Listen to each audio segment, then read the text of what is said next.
Advance congratulations to all of the awardees for today. I would like to have special mention to our uniform personnel, especially to our Philippine Coast Guard.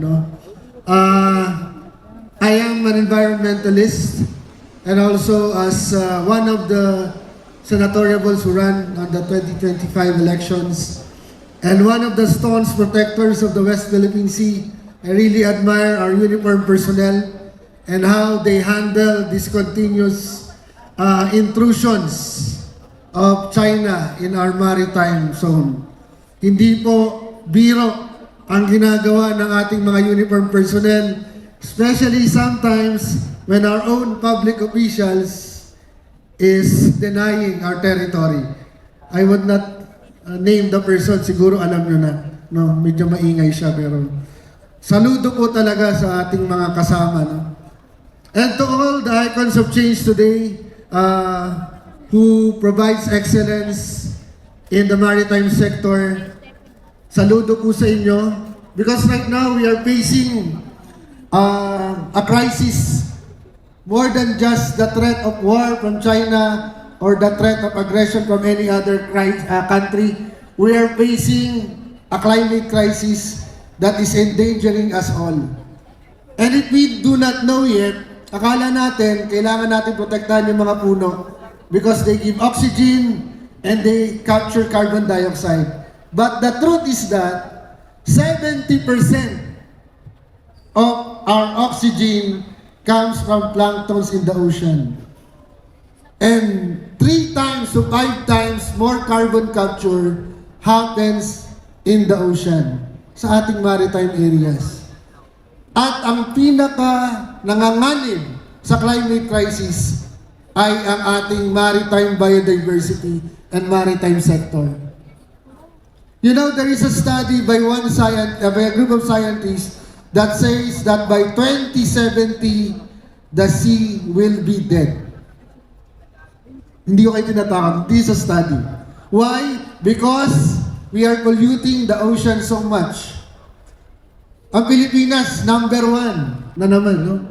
We're number 1 in ocean plastics na nasa dagat. We are polluting our oceans, we are killing our biodiversities, and there are projects that are also killing the ocean, the communities.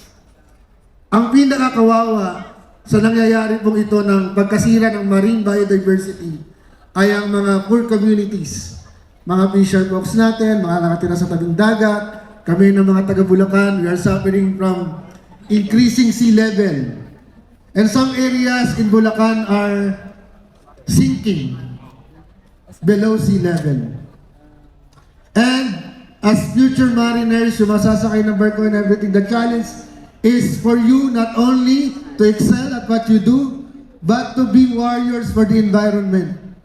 Because we do not only need to be sustainable in development, but to pursue ecological, sustainable development. Kasi ang danger dito, once nature is destroyed, it will take hundreds and hundreds of years to restore. If we cut down one old tree, it will take years to restore one tree.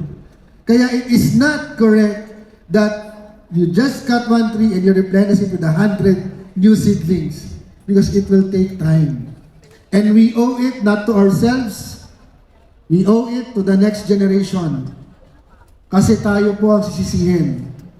Let us protect our marine biodiversity, let us protect our ocean, let us do ecological sustainable development sapagkat kapag hindi po natin ito nagawa, yung mga apo natin at susunod na henerasyon, ang sasabihin sa atin, what have you done to preserve nature, to preserve marine biodiversity?